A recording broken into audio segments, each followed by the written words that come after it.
San Marcos capítulo 4 dice en el versículo 26, decía además, así es el reino de Dios, como cuando un hombre echa semilla en la tierra y duerme y se levanta y de noche y de día la semilla brota y crece sin que él sepa cómo. Porque de suyo lleva fruto la tierra, primero hierba, luego espiga, después grano lleno en la espiga. Y cuando el fruto está maduro, enseguida mete la hoz, porque la siega ha llegado. Amén. Feliz sábado para todos. Sí, es sorpresa para ustedes verme otra vez aquí en el púlpito. Para mí también lo es, definitivamente. El predicador era el día de hoy el hermano Gerald, pero él tuvo un problema en la semana con su auto, ¿sí? Se le fundió una pieza y tuvo que ir a comprar el repuesto allá a Concepción. Venía feliz de la vida ayer, volvía con su autito y se le fundió de camino para la casa nuevamente. Así que definitivamente él no pudo estar, pero definitivamente me ha tocado también la responsabilidad de compartir con ustedes en esta mañana y me pone contento, más que mal. Llevaba como 3 meses afuera de la iglesia, así que está bien que me toque un par de veces, no hay ningún problema, para gloria de Dios. Recuerden orar por el hermano Gerald, por su familia. Recuerden que ellos viven en lugares de accesos difíciles, donde ellos viven hay nieve. Aquí nosotros tenemos frío, pero ellos tienen nieve. A veces me ha mandado videos él, una nieve altísima. Y también recuerden orar por los niños de nuestra iglesia. Al parecer están todos enfermitos. Sí, por eso es que hoy día no tuvimos adoración infantil, ¿ok? Muy bien. El día de hoy tengo que hablar acerca de preparación. ¿Vean? Vamos a hablar acerca de preparación. Y para poder hablar acerca de esta temática en particular, yo quisiera mencionarles algo bastante peculiar, ¿sí? Saben, hay deportes que son ingratos, pero pienso yo que uno de los deportes más ingratos que puede existir dentro de todo el espectro deportivo es justamente el atletismo, ¿bien? Porque las personas que se preparan para poder estar en esos Juegos Olímpicos, o ya sean sudamericanos, o ya sean simplemente nacionales, son personas que dedican su vida a poder preparar su cuerpo para que esté en las condiciones óptimas para poder desempeñar una carrera. Yo recuerdo, sí, lo voy a decir de nuevo, en algún momento fui atleta, ¿sí? En algún momento, ahora no parece, pero sí, en algún momento lo fui, ¿sí? Y no era cualquier atleta en ese tiempo. Yo recuerdo que incluso me tenían en el centro de alto rendimiento. Estuve recluido en Santiago, en el Hotel del CAD, al lado del Estadio Nacional.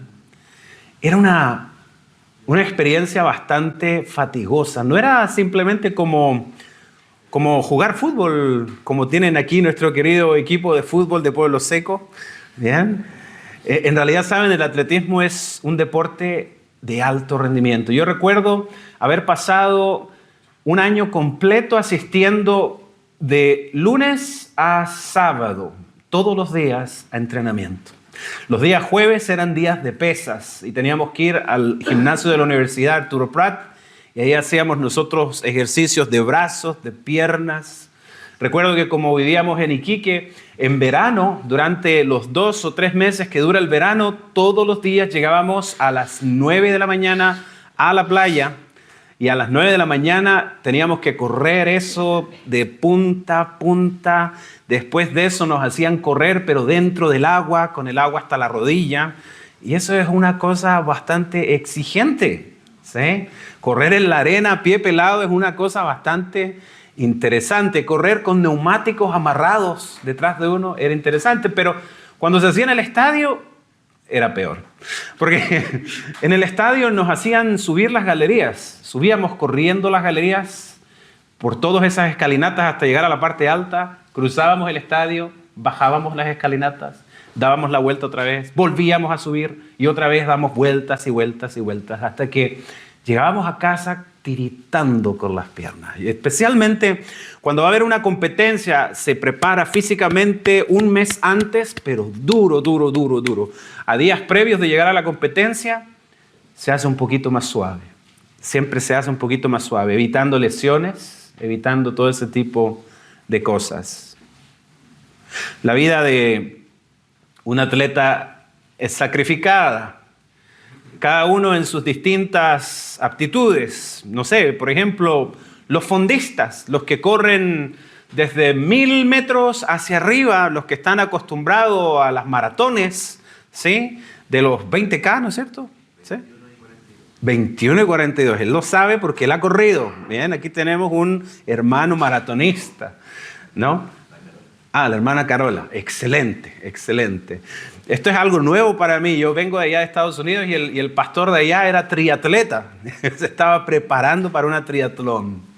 Generalmente los fondistas, la gente que está dedicada a esa parte, a esa rama del deporte, del atletismo, con los que les toca correr, es algo bien simpático, ¿no?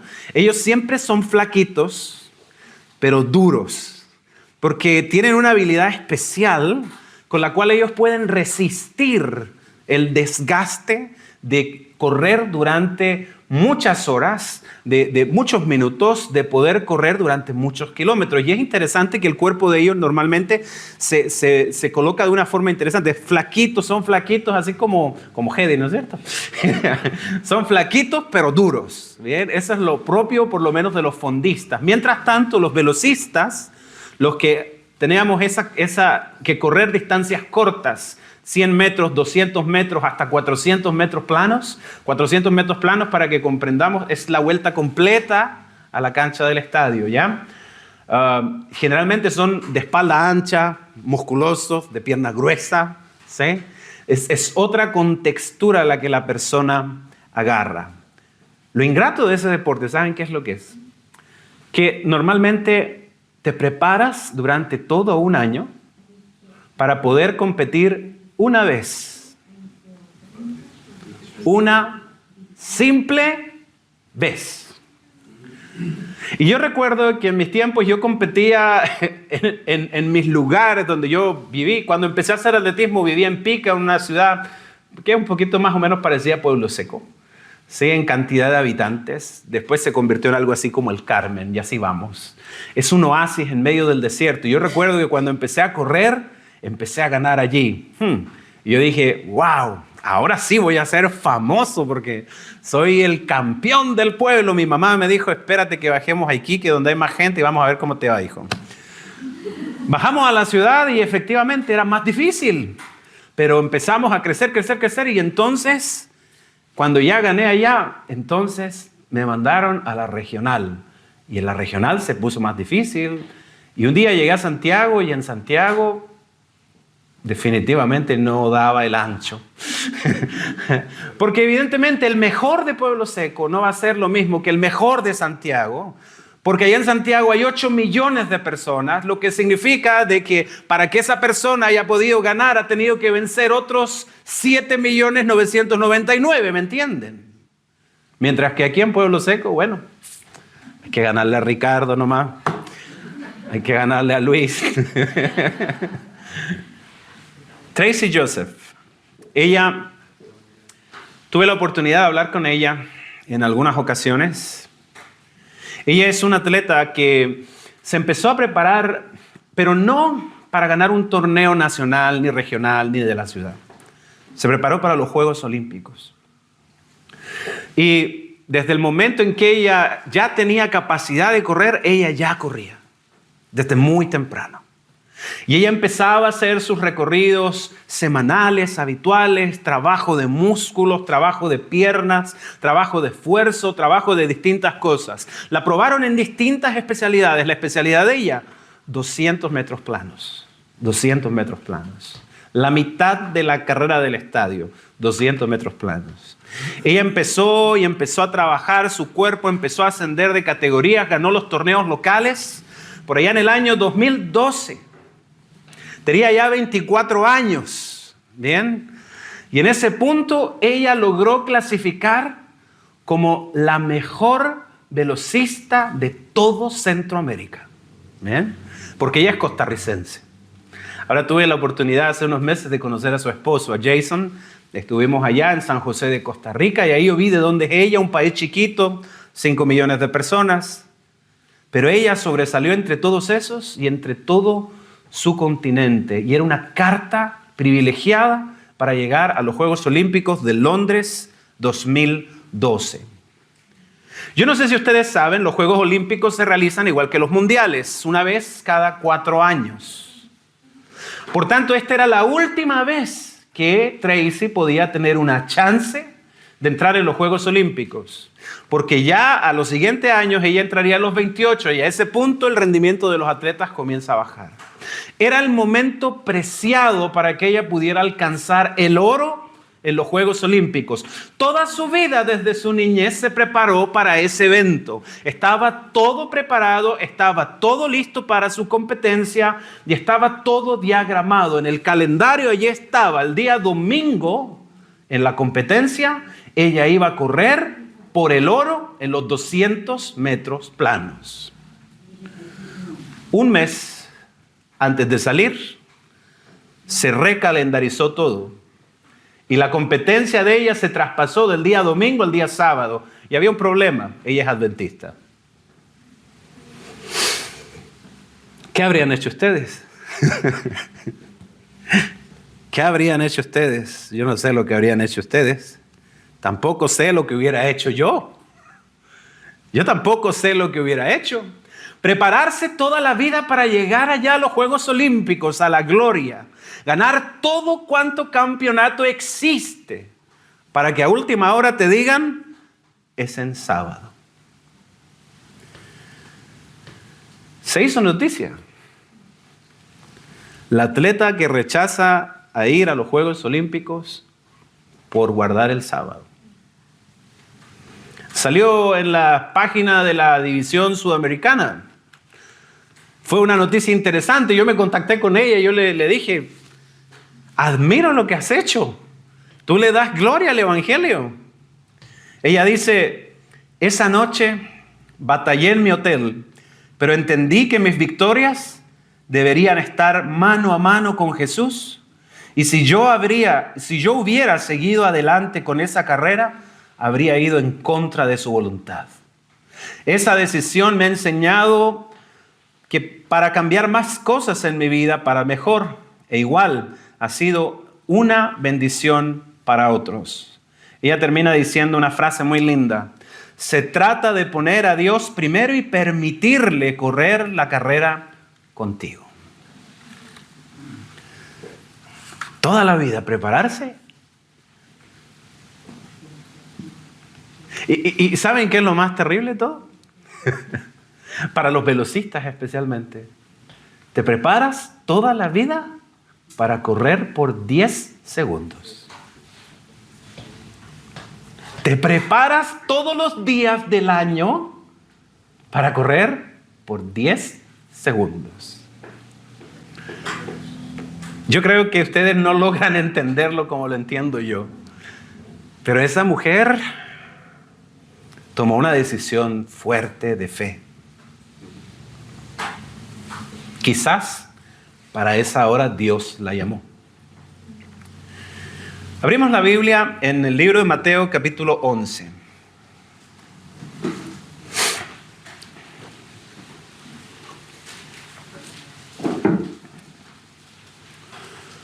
Versículo 9. Es Jesús hablando. Pero mejor dicho, es Jesús hablando a espaldas de Juan el Bautista. Es mejor entender ese contexto.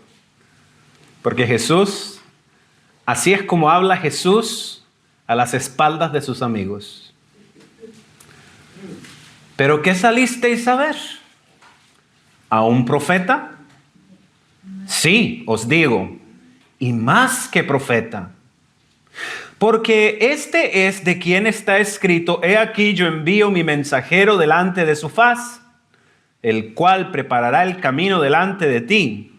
De cierto os digo, entre los que nacen de mujer, no se ha levantado otro mayor que Juan el Bautista, pero el más pequeño en el reino de los cielos, mayor que él es. Me costó muchísimo entender esto. Yo siempre, cuando leía este evangelio, yo decía, Juan, según Jesús, es el mayor, el más importante dentro de todos los hijos de los hombres que han existido en este mundo. Yo decía, Juan, ¿qué hizo Juan? ¿Qué hizo Juan para que Jesús lo hubiera colocado en el lugar más importante dentro de todo el panteón de nuestros héroes? De todos los profetas que estuvieron en la tierra. Saben, yo siempre me preguntaba, ¿qué fue lo que realmente hizo? Predicó junto al Jordán. Bautizó a Jesús, por supuesto que sí. Pero ¿cuánto tiempo, por ejemplo, duró el ministerio de Juan? ¿Alguna vez lo han considerado? Juan nació aproximadamente 6 meses antes de Jesús. Bien. Eso es lo que entendemos del libro de Lucas y de su cronología. Ahora dice la palabra que cuando Jesús fue bautizado, al poco tiempo de que él fue bautizado, apresaron a Juan. Y entonces Jesús dejó su ministerio que había hecho allá en Judea. En Judea Jesús solamente alcanzó a hacer algunos discípulos. Es todo lo que aparece ahí en el libro de Juan. Cuando él dice, aquí el Cordero de Dios, y entonces los discípulos de Juan se van siguiendo a Jesús. Cuando entonces aparece Andrés y Juan y dicen, mira, hemos encontrado al Mesías, los primeros discípulos. Y dice que luego de eso Jesús se fue de eso a Capernaum. Al poquito tiempo, a Juan le cortan la cabeza. La mayoría de los expertos coinciden en que el ministerio de Juan comenzó cuando él tenía 30 años. Y terminó en ese mismo año, 6 meses después. Interesante. Juan tuvo un ministerio que duró apenas 6 meses. Lo digo ahora. Acabamos de cumplir la mitad de año. ¿Hace cuánto tiempo que pasamos enero? ¿Se acuerdan ustedes? Oye, yo aquí ya ni me acuerdo, parece que los días vuelan, yo no sé, pero todavía me acuerdo cuando hacía calorcito. Yo añoro esos días tan lindos. Y uno dice 6 meses. ¿Cuántos son 6 meses? No es mucho tiempo, ¿verdad? 6 meses. Pero Jesús dice que lo que Juan hizo en esos 6 meses hizo que él fuese considerado como el mayor entre todos los que nacen de mujer. Interesante, porque tenía grandes contendores para llevarse ese premio como el mejor de todos los que han vivido en esta tierra. Compitió con Jeremías, un hombre que fue preparado desde muy pequeño, fue llamado niño a ser profeta. Durante 20 años ejerció un ministerio tremendo de guianza, peleando con los reyes, peleando con Joacás, con Joaquim, con Joacim, con Sedequías, peleando con todos los reyes que habían en su tiempo. Pasó en la mazmorra y en el pozo y pasó colgando en distintos castigos y torturas. ¿Por qué no fue él el más importante? ¿O por qué no fue Daniel? Daniel hizo un ministerio extensísimo, ¿sí? Comenzó su ministerio en la comida del rey, allá en el tiempo de Babilonia, y pasó por 5 reyes babilonios y luego por 2 persas. Pasó siendo consejero de 7 reyes importantísimos. Reveló el futuro, profecías que aún ni siquiera hemos podido desvelar, pero no está como el más importante. Moisés, 40 años. 40 años tenía cuando fue llamado. A los 80 comenzó a hacer su ministerio. Estaba medio ya madurito, ¿no? Pero el Señor por medio de él abrió el Mar Rojo. El Señor por medio de él hizo brotar agua de la peña. El Señor hizo grandes maravillas. Descendió el maná del cielo. Pero él no es el más importante. José, en Egipto, mediando por su pueblo, tampoco era el más importante. A Ezequiel lo llamaron y cuando lo llamaron, el Señor hizo descender a su esposa al descanso para que pudiera ser profeta. Y no fue el más grande de todos. Y Oseas, a Oseas al contrario, lo hizo casarse con la misma, yo creo que 2 o 3 veces. ¿Sí? Y Elías hizo descender fuego del cielo a la tierra a la vista de los hombres. Ninguno de ellos fue considerado por Jesús como el más importante. ¿Por qué? Léanlo aquí mismo. Dice aquí en el versículo 9 que acabamos de leer. ¿Qué salisteis a ver? ¿A un profeta? Sí, os digo, más que profeta, porque este es de quien está escrito: he aquí yo envío mi mensajero delante de tu faz, el cual preparará tu camino delante de ti.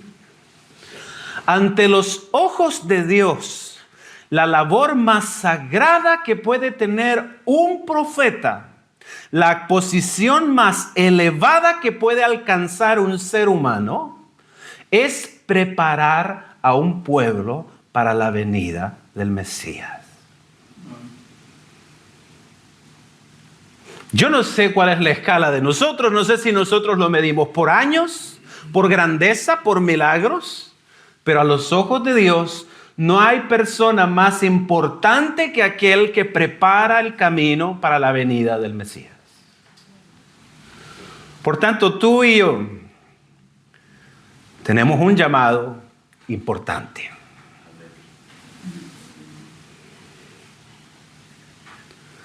No es que seamos mejores que Isaías, que murió aserrado.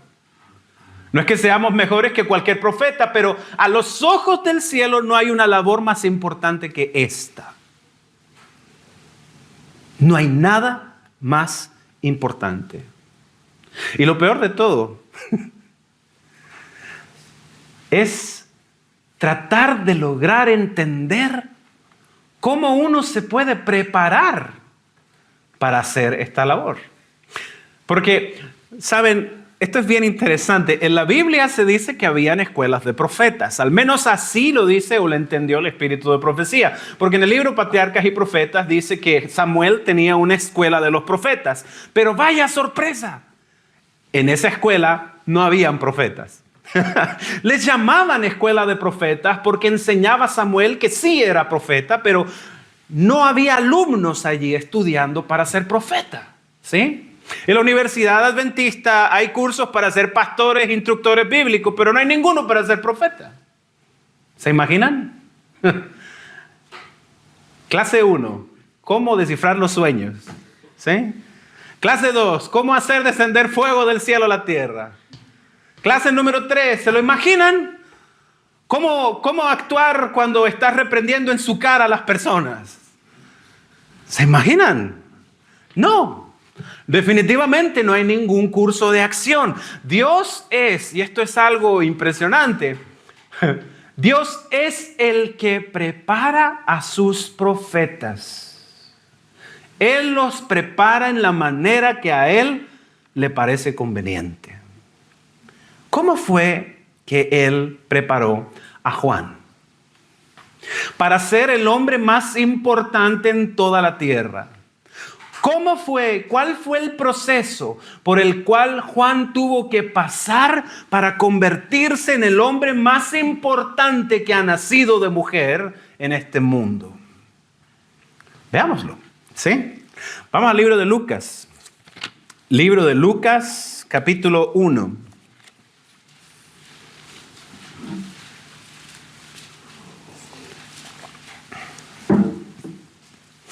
Ustedes ya conocen esta historia. El nacimiento de Juan es anunciado de manera milagrosa por padres que definitivamente tuvieron que vivir una obra milagrosa. Ya estaban fuera de la edad para poder ser papás. Y eso ya en sí, como todo, fue una muestra importante del poder de Dios. Pero además de eso, el papá de Juan el Bautista tuvo una revelación acerca de quién iba a ser ese niño. Bien. El ángel, interesantemente, le dio toda la lista de los cuidados que tenía que tener para criar a su hijo. Ustedes saben cuáles eran esas expectativas, ¿no? Él no podía tomar, ¿qué cosas? ¿Perdón? Él no tenía que prepararse de una forma especial, no podía consumir las cosas que los demás consumen. Ahora miren, dice aquí en el versículo 66, todos los que oían estas cosas las guardaban en su corazón y decían, ¿quién pues será este niño? Y la mano del Señor estaba con él. Y Zacarías, su padre, fue lleno del Espíritu Santo y profetizó diciendo, bendito el Señor Dios de Israel, que ha visitado y redimido a su pueblo y nos levantó a un poderoso Salvador en la casa de David su siervo, como habló por boca de sus santos profetas que fueron desde el principio, salvación de nuestros enemigos y de la mano de todos los que nos aborrecieron, para hacer misericordia con nuestros padres y acordarse de tu santo pacto, del juramento que hizo Abraham a nuestro padre, que nos había de conceder que, librados de nuestros enemigos, sin temor, le serviríamos en santidad, en justicia, delante de él todos nuestros días. Y entonces Zacarías se vuelve a ese bebé y le dice, y tú, niño, profeta del Altísimo serás llamado, porque irás delante de la presencia del Señor para preparar sus caminos, para dar conocimiento de salvación a su pueblo, para perdón de sus pecados, por la entrañable misericordia de nuestro Dios con que nos visitó desde lo alto la aurora para dar luz a los que habitan en tinieblas y en sombra de muerte, para encaminar a nuestros pies por camino de paz. Tremendo, tremendo el panorama que Dios le reveló a Zacarías para Juan. Y esto es algo que ha influido en la vida de Juan desde el momento en que él nació. De hecho, desde antes que él naciera, tuvo su primera experiencia reconociendo al Salvador en el vientre de su madre. Ningún otro ser humano tuvo una experiencia tal. Mas, sin embargo, cuando Juan nació, tanto su padre como su madre, que eran personas piadosas, le empezaron a inculcar lo que el Señor había revelado. Tú viniste a este mundo no por la casualidad, le dijeron. Tú viniste a este mundo para ser un profeta, serás llamado profeta del Altísimo. Y desde chiquito le tienen que haber enseñado cuál era el propósito por el cual él fue llamado. Esto es algo paradójico. Sansón recibió un llamado semejante, pero no lo quiso aceptar.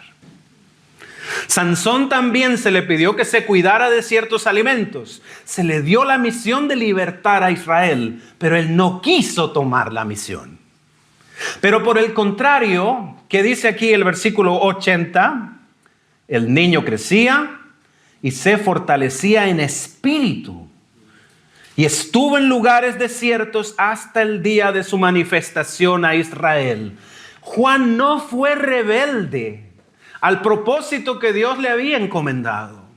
Él escuchó a sus padres y dijo, bueno, si esto es lo que Dios quiere de mí, así sea, amén. Dice que se empezó a fortalecer en el espíritu, se acercó a las cosas santas. Y en ese proceso él fue transformado. Cuando dice aquí que el niño crecía y se fortalecía en el espíritu, evidentemente está hablando del cuerpo, de la mente y también del alma. Conforme él iba creciendo en estatura, en músculos, en fortaleza, también crecía en una ferviente relación común con Dios. Punto número 1. ¿Cómo llegó Juan a ser la persona más importante que ha pisado esta tierra? Porque en primer lugar tenía un propósito. Entendió un propósito, el propósito divino, y no lo rechazó como despreciable. Muchachos, todos aquellos que han nacido en la iglesia tienen este mismo privilegio. Ustedes no son como nosotros, que tuvimos que aprender de dónde veníamos y hacia dónde vamos. Ustedes nacieron sabiéndolo. Y el Señor les hace este llamado. Es un llamado especial e importante. No dejes tu llamado de lado. Si Él te está hablando, abrázalo como Juan, tómalo como Juan y continúa adelante. Bien, no seas como Sansón. No desprecies el camino de Dios. Juan tomó las palabras de su padre. Él entendió su nacimiento milagroso. Él entendió también el nacimiento milagroso de su primo. Interesante. Eran primos y ni se hablaban. No se hablaban. Pero no por obra que se tuvieran algún problema entre ellos, sino que el Espíritu Santo vio que era propicio que ellos no se juntaran, para que cuando viniera el momento no hubiera sospechas de confabulación. Interesante. Hay otra cosa aquí que me llama la atención, pero lo vamos a repasar en el siguiente capítulo. Vamos al libro de Mateo, pero al capítulo 3 ahora. Mateo capítulo 3.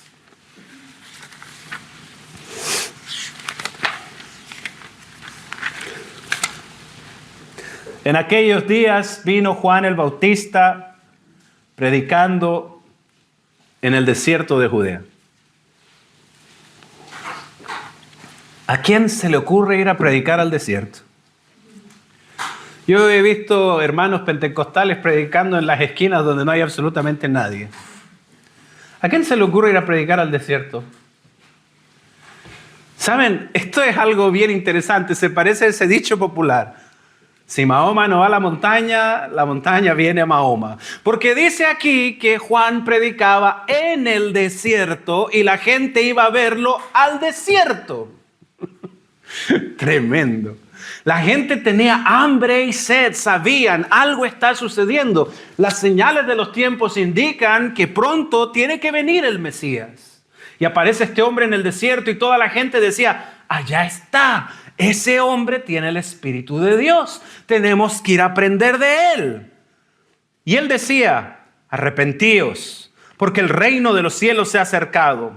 Pues este es de quien habló el profeta Isaías cuando dijo, voz que clama en el desierto, preparad el camino del Señor, enderezad sus sendas. Y Juan estaba vestido de un vestido Versace, de pelo de camello, y tenía un cinto de cuero Zara alrededor de sus lomos, y su comida era langostas y... También le gustaban las abejitas, hermano Francisco, ¿sí o no? Le gustaban las abejitas a Juan.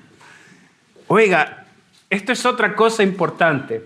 Toda la vida de Juan, él tuvo que ejercer principios de temperancia. Esto es algo que tú lo vas a ver en toda su vida. Bien. Desde antes de su nacimiento ya se había hablado cómo él debía ser criado y se hablaba de las restricciones que él tenía que seguir durante su vida. Bien. Tenía que cuidarse de ciertas cosas. Hay cosas que no podía tocar y otras que sí. Ahora, hay algo bien interesante en la historia de Sansón. El paralelo es asombroso. Siempre se habla de que a Sansón le cortaron el pelo. Sí, por supuesto, le cortaron el pelo. Pero antes de cortarle el pelo, primero él bebió alcohol y se emborrachó. Cosa que no debía haber hecho porque estaba prescrito por un ángel desde el día de su nacimiento. Bien. Por el contrario, aquí vemos el ejemplo, el paralelismo inverso, ¿no?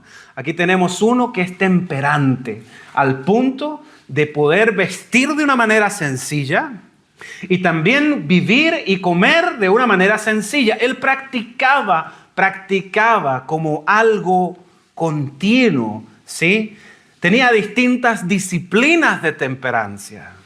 Cuando ustedes van, por ejemplo, y nos encontramos allí en Mateo 11:18, los fariseos acusan a Jesús y le dicen, ¿por qué tus discípulos no ayunan?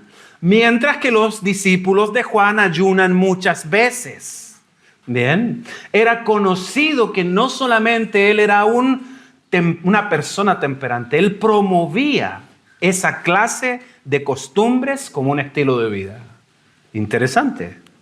Era parte de su esencia, era parte de lo que él era parte de lo que él vivía, de lo que él practicaba.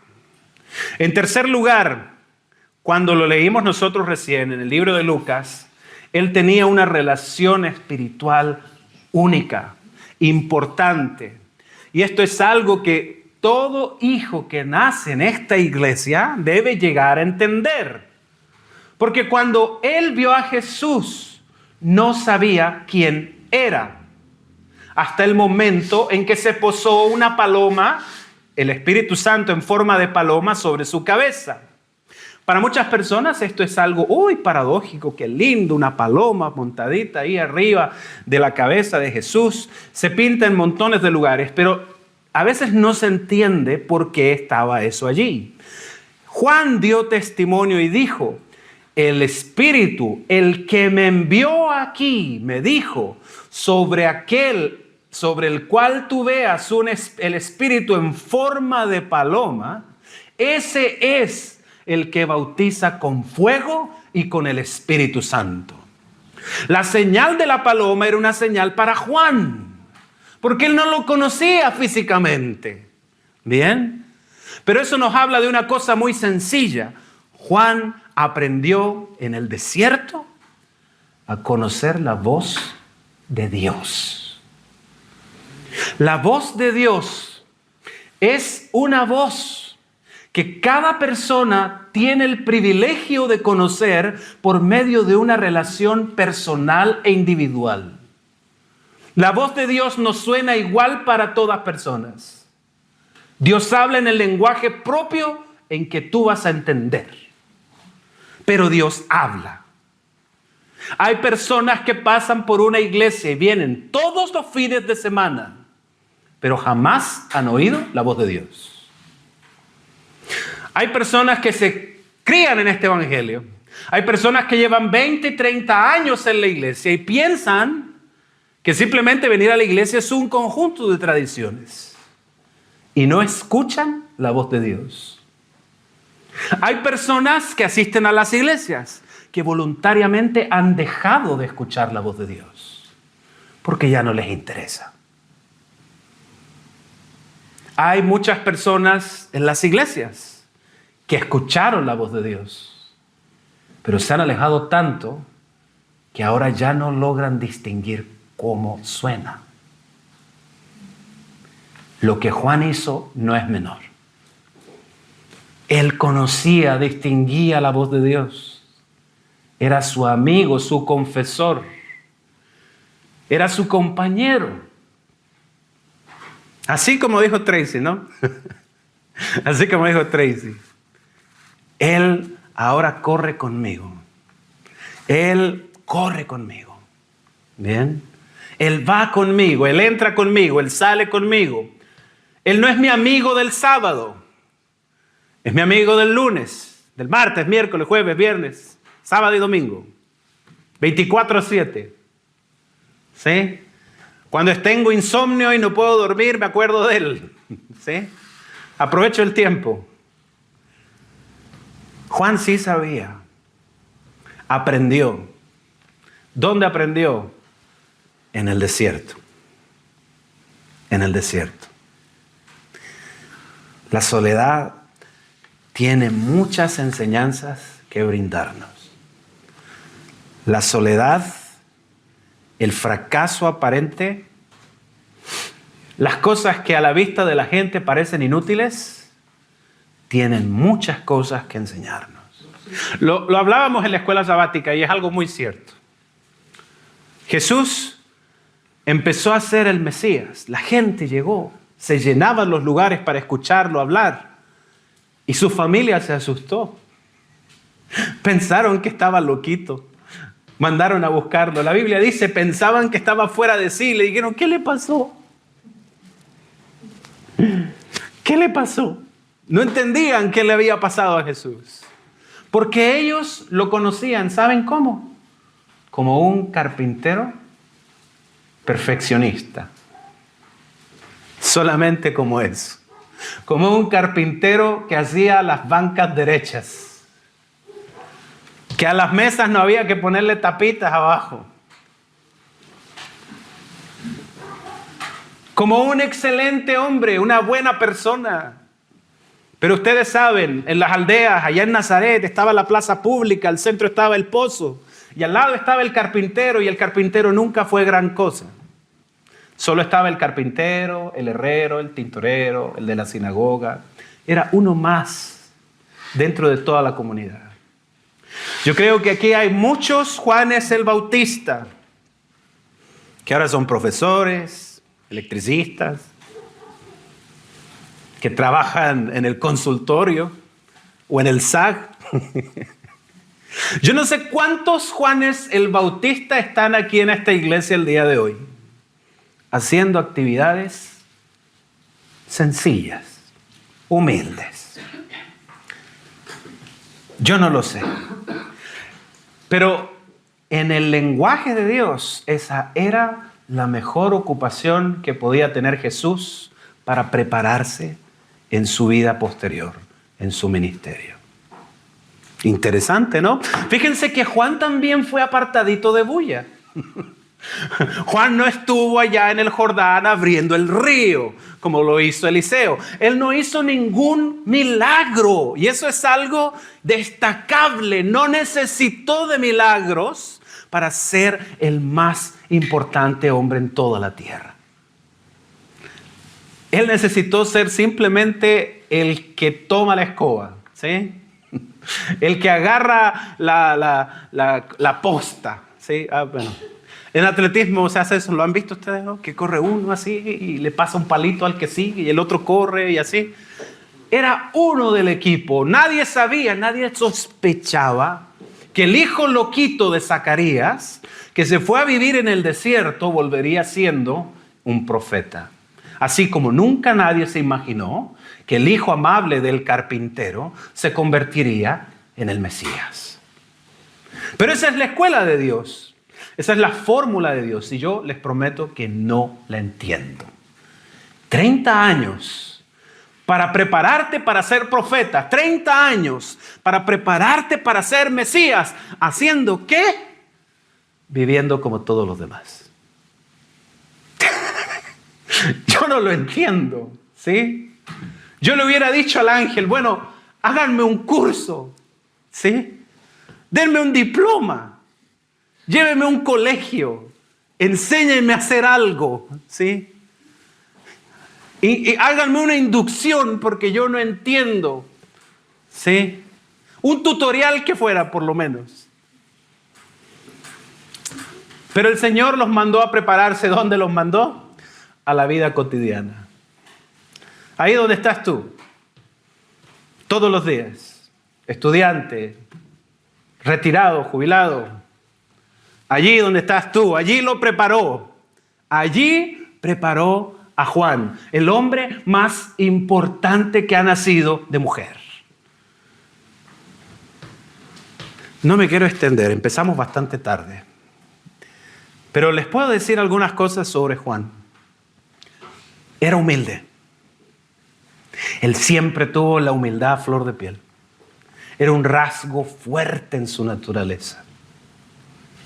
Cuando ustedes lo ven allí en Juan capítulo 3, 30, vienen los discípulos todos desesperados y le dicen, Juan, nació un nuevo profeta por allá y se está haciendo famoso.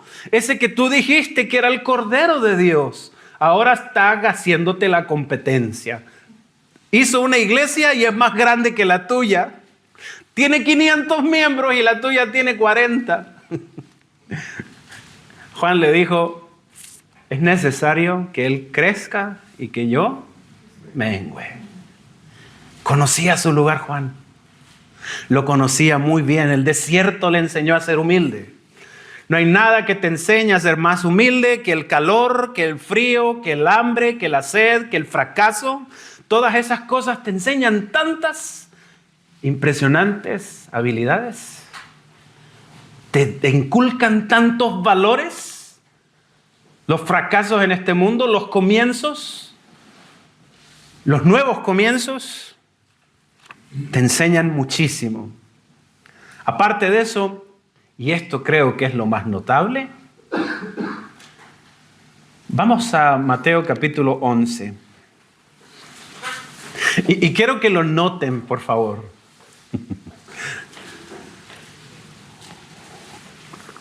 Este es Jesús queriendo reconocer a Juan. Jesús hablando a la espalda de su amigo Juan. Dice aquí en el verso 7, mientras ellos se iban, comenzó Jesús a decir de Juan a la gente: ¿qué salisteis a ver al desierto? ¿A una caña que sacuden los vientos? Quiero que entiendan, el lugar donde estaba Jesús enseñando era un lugar en la parte alta, donde está el mar de Tiberias, conocido como mar de Galilea. En las orillas hay ciertas zonas que son fangosas y tienen cañas allá. Cuando Él está hablando, Él está mostrando lo que hay allí. ¿Qué salisteis a ver al desierto? Una caña que se mece allí en el Jordán, ¿sí? Una casa que se mueve así con el viento, se mueve para allá, se mueve para acá. Una persona que es cambiante. Una persona que un día sí y el otro día no, que un día ahora y que un día de alguna manera es consagrado y al otro no es tanto. Una persona con un pie adentro de la iglesia y un pie afuera de la iglesia, que aquí, que allá. No. ¿De qué está hablando allí Jesús? ¿Qué es lo más resaltante de Jesús cuando Él habla acerca de Juan? Está hablando de su carácter. Juan era de ideas fijas, un carácter decidido y algo, como en la Biblia dice, no era de doble cara. Sin doblez, dice la Biblia. No de doble ánimo, como dice la Biblia. Él decía, ya, vamos a hacer lo correcto y hay que hacer lo correcto. ¿Sí? Él no tenía problemas para eso. Él sabía diferenciar el bien del mal y entonces él decía, no, tengo que hacer lo correcto. Aunque a mí me cueste, tengo que hacer lo correcto. Esa es la primera cosa que Jesús resalta de Juan. Lo que a Jesús le parece más importante en Juan son atributos de carácter. No le interesa su formación rabínica, si sabía leer o si no sabía leer. No le importaba si el tipo era conspirador. No, le importaba su carácter. Fíjense, todo tiene que ver con el carácter. 1, era firme. Versículo 8. ¿Qué salisteis a ver? ¿Un hombre cubierto de vestiduras delicadas? He aquí que los que llevan vestiduras delicadas en las casas de los reyes están. Él dice, no es una persona vanidosa tampoco. No está preocupado de si es un iPhone, de que si es un Samsung Galaxy S48000. No. Definitivamente no está preocupado de la marca del auto, no está preocupado de la casa, no está preocupado de nada. Él está enfocado en una única misión: preparar el camino del Mesías. Eso dice el versículo 10. Bien, el versículo 10. Y tenía un carácter firme y ustedes saben que él lo tenía. Yo no lo he mencionado, pero él miraba a la gente a la cara y le decía, generación de víboras. ¿Quién os enseñó a huir de la ira venidera? Al rey le habló en su presencia, no es lícito que tomes por esposa a la mujer de tu hermano. Y esta es la parte que le encanta a ciertos hermanos en la iglesia, especialmente los bravucones y los matones de la iglesia. ¿Sí? Los que allá en Facebook les gusta opinar y agarrar a puños a la gente, porque dicen, no, yo tengo el espíritu de Juan, porque Juan el Bautista decía las cosas en su cara. Yo siempre digo, les gusta de que Juan dijera las cosas en su cara, pero no les gusta vivir el proceso que vivió Juan para llegar ahí. ¿Bravucones con el espíritu de Elías? No, no existen. ¿Bravucones con el espíritu de Juan? No. Hay que saber diferenciar lo que es bravuconería, matonaje. Son cosas muy diferentes. Pero hoy día muchos tienen el síndrome de Juan el Bautista. Se creen Juan el Bautista, sin tener la experiencia de Juan el Bautista, sin tener el carácter de Juan el Bautista. Juan tenía un carácter firme, pero hablaba con amor. Juan tenía la capacidad de decir las cosas como son, pero con amor. No estaba todo el tiempo diciéndole, tú eres un engreído, tú eres un egoísta, tú eres un... No. De no haber sido así. Ustedes a veces no entendemos quién era Juan. Juan hacía discípulos, educaba personas, levantaba alumnos, paraba comunidades, influía en las personas. En la Biblia se resalta su carácter fuerte, pero no era el tenor de su vida. No era el tenor de su vida. Él era un hombre humilde. Normalmente los bravucones justamente es la parte que más les cuesta. Ahora fíjense, fue forjado en el fuego. Y aquí hay algo que para mí es tremendo. No se preocupen, no los voy a asustar, si tampoco es que voy a durar tanto. Pero hay cosas que son importantes. Miren el versículo 12. Versículo 12. Dice aquí, desde los días de Juan el Bautista hasta ahora, el reino de los cielos sufre violencia y los violentos lo arrebatan. La primera vez que escuché este versículo lo escuché en una canción de rap. El reino de los cielos es de los violentos. ¿Cómo es eso? ¿No era que de los mansos heredarán el reino de los cielos? Y aquí dice que es de los violentos. Violencia en el sentido de la acción. Violencia en el sentido de la acción. Juan no se quedaba mirando. Juan no se quedaba mirando. Siempre que hay un accidente automovilístico, siempre que una persona se cae, hay uno que ayuda y hay 20 que miran. ¿Sí o no? ¿Cuál eres tú? ¿De los que miran o de los que ayudan? Pero eso es algo notable, ¿sí o no? Está hablando la Biblia de tomar una actitud activa, no pasiva, en frente del reino de Dios. Estamos en las cosas de Dios, hay que hacer algo. ¿Quién lo hace? Yo tengo que ir a ver si en la esquina está lloviendo. ¿Sí? Hay algo que hacer en la iglesia, ¿quién lo hace? Ay, es que me fracturé la uña izquierda. ¿Sí? Hay que hacer, hay que ayudar. Uy, es que llegó mi abuelito que ya lo había matado la semana pasada. ¿Sí o no? La actitud de Juan era activa, violenta, agresiva. Él decía, hay que hacer algo, yo voy. Hay que hacer allá, yo voy. ¿Sí? Hay que hacerlo, alguien tiene que hacerlo, yo puedo hacerlo. Actitud activa, no pasiva. Y por último, le dije que estábamos terminando. No estaba mintiendo yo. ¿Bien? Vendría con el Espíritu. Bienvenido, Víctor. ¿Cómo estás? Bien, gracias, Señor. Muy bien. Vamos al libro de Malaquías, capítulo 4. Juan vendría en el espíritu y en el poder de Elías. Y recién lo decíamos, ¿no? Recién lo decíamos. El espíritu de Elías. Otro ídolo de los bravucones y de los matones. ¿No ven? ¿No ven que cuando lo fueron a buscar, vino fuego del cielo y consumió a una patrulla de 50 soldados? Cuando vinieron por segunda vez, volvió a caer el fuego. Y entonces cuando vino la tercera vez y vinieron humilladitos como un perrito a buscar su comidita, ahí recién entonces él los escuchó. De hecho, eso es lo que pensaban los hijos del trueno. Ellos le dijeron a Jesús, ¿mandamos como Elías a que descienda fuego del cielo? ¿Sí? Ellos querían quemar la ciudad de Corazín y la ciudad de Betsaida. Querían quemar la ciudad a fuego, porque no quisieron oír ni a Juan el Bautista ni a Jesús.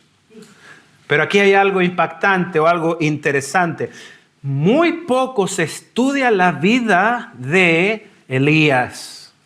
En el capítulo 2 de Segunda de Reyes, en el capítulo 1 de Segunda de Reyes, dice que cuando él se fue a despedir antes de subir a los cielos, Elías se fue primero pasando por la ciudad de Gilgal, por la ciudad de Betel, por la ciudad de Jericó, porque en esas ciudades él tenía escuelas de profetas.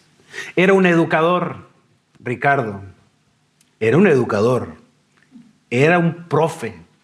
Era el viejo de profecías. ¿Sí? Elías criaba a la generación. No era un matón con guantes de box. ¿Sí? Diciéndole a toda la gente la verdad en la cara. No, él educaba a las personas. Hacía una sociedad mejor. Y no solamente eso. Malaquías 4 dice: he aquí que viene el día ardiente como un horno, y todos los soberbios y todo lo que hacen maldad serán estopa. Aquel día que vendrá los abrazará, ha dicho Jehová de los ejércitos, y no les dejará ni raíz ni rama. He aquí, versículo 5, yo os envío el profeta Elías antes que venga el día de Jehová, grande y terrible. Él hará volver el corazón de los padres hacia los hijos y el corazón de los hijos hacia los padres. No sea que yo venga y hiera la tierra con maldición. El ministerio que aquí se detalla de la vida de Elías, que prepararía la segunda venida, según lo que aquí está escrito, la primera venida en este caso, sería un evangelio familiar de reconciliación. ¿Dónde está aquí el matón y el bravucón? No, Elías está allí, uniendo a padres con hijos, a madres con hijas, a hermanos separados, a esposos separados. Está haciendo una labor de reconciliación antes que venga el día poderoso de Jehová. El hombre más grande nacido de mujer.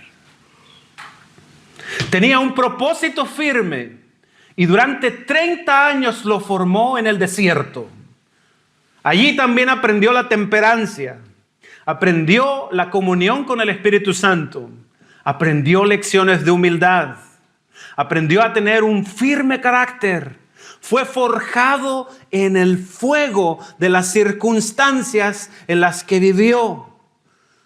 Tenía una violencia espiritual porque era activo. No era un dormilón y tenía un espíritu conciliatorio. Todos estos factores coincidieron en esa sola persona, que durante 30 años se preparó como alguien común y corriente, pero que en solamente 6 meses preparó al pueblo para que pudiera recibir al verdadero Mesías. Para Dios no hay nada más importante que aquel que se prepara y prepara a otros para su venida. Para Dios no hay nada más importante que aquel que allana el camino para que venga el Rey. Aunque su actuación sea pequeña, aunque su actuación sea minúscula a la vista de todas las personas, es lo más importante en el reino de los cielos. Tal vez Tracy Joseph, a ella tal vez el Señor le permitió llegar a estar a un paso de las Olimpiadas, no para llevarse la gloria de los hombres y no para pararse y ganar el primer lugar. Tal vez estuvo allí simplemente para decirle al mundo que el sábado está vigente y es un mandamiento de Dios. Tal vez solamente para eso se preparó toda la vida. Tal vez para eso estuvo en el estadio días y días y días y días y días. Tal vez solamente esa era la prueba de fe que ella tenía que mostrarle al mundo. En el desierto, este año tenemos un fenómeno, el desierto florido. Yo he tenido la oportunidad de verlo, porque vivía en el norte. En 12 años que vivía allá, vi llover 2 veces, solo 2 veces. ¿En qué lado? En Iquique, viví también en La Tirana y viví en Pica. El asunto es que eso para mí es increíble. La semilla está allí en el desierto, tranquilita. La golpea el viento, la va moviendo la tormenta de arena, la castiga el sol. ¿Sí? Está allí en el desierto, metidita en la arena. Nadie se da cuenta de ella. No hace ningún sonido, no tiene ningún color vistoso. Es simplemente parte más del paisaje amarillo. Pareciera que no tiene ni un brillo. Ni un solo brillo tiene la semillita. Pero en el momento propicio la lluvia cae. Y cuando la lluvia cae, esa flor germina. Puede durar allí apenas 7 días viva. 15 días. Para luego producir otras semillitas.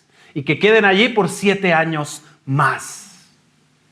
Pero por un instante el desierto se vuelve en pradera. Y todo se llena de color. ¿Cuántos de nosotros no somos esa semilla? El Señor a su tiempo nos va a utilizar. Preparémonos como Juan, en las cosas que se preparó Juan. Y cuando llegue el momento, el Señor nos levantará. Recuerden, tenemos la labor más importante que hacer en todo el mundo. Preparar al pueblo para la venida del Señor. Que el Señor les bendiga.